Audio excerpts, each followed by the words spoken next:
It is time for Emerald Eats, where we highlight amazing food in our area. Yes, today we are joined by Paul Osher with Rachel's Bagels and Burritos. Welcome, welcome. Hi, it's really nice to be here. Thanks for having me. Thanks for bringing us bagels. It smells so good in here, yes. So Rachel's Bagels and Burritos used to be a brunch spot called Pork Chop, but talk to us about the change. We had been planning to open a bagel shop in 2020, and we had spent a few months kind of negotiating a lease and getting everything together for the bagel shop.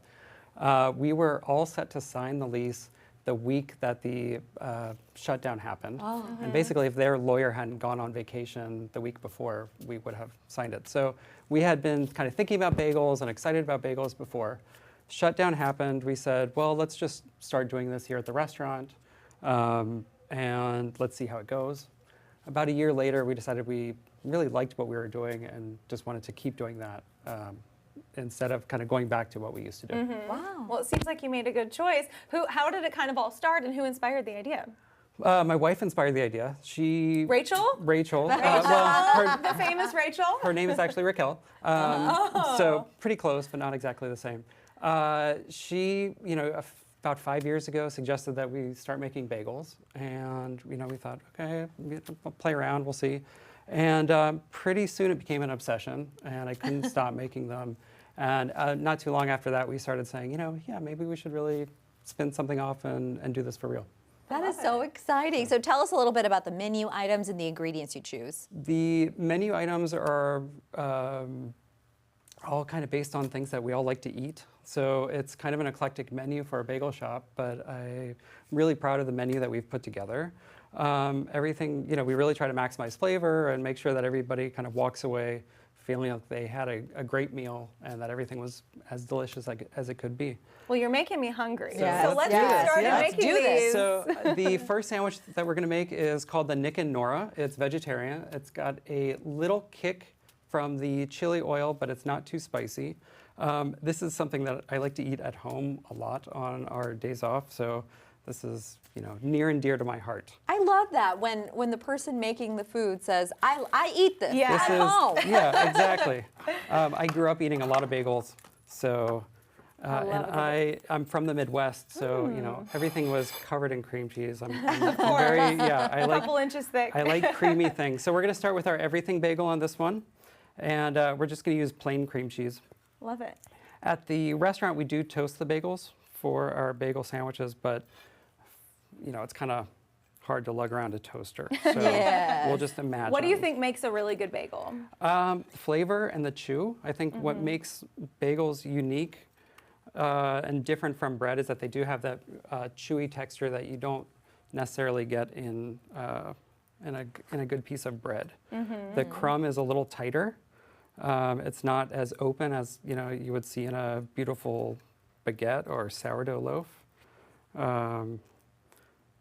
And it's great for topping. So that's our, a little bit of guacamole on top of that for a little more flavor. And then we'll just put a little bit of chili oil on there. I bet it was really fun taste testing all these different Yes, I know, it's been, this looks amazing. It's been great. If you ever want our help. I will give here, you guys we're a call. here. You guys are ready. So that's the first one. Beautiful. Great. What's next? Second one is the Rosie and Phil. This is named after my neighbor, Phil, and his really adorable little chihuahua, Rosie. So The people in your life must feel so special. I hope so. I'm really lucky to know a lot of great people. Yeah. And Phil has a farm. So the first version of this menu was actually made to feature his pears. So that's awesome. we start off with a little bit of truffle cream cheese. So it's kind of earthy and dark and delicious. We had truffle in beverage form. I Now know. we get to eat it. It's That's very right, with the truffle day. Americano. I love Yeah. it. Yeah. It's it's a good day for truffles. I was trying to think of a truffle pun. I guess most No, are. none right off Thank the top. goodness, girl.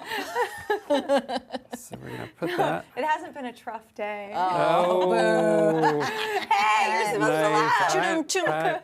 I'm impressed. That was more Alma over Bish, our here. executive producer. She said it in my ear. And then these are pears that are roasted off with a little bit of butter and a little bit of garlic honey. That looks so good. What an So they- interesting combination. It sounds delicious. Yeah.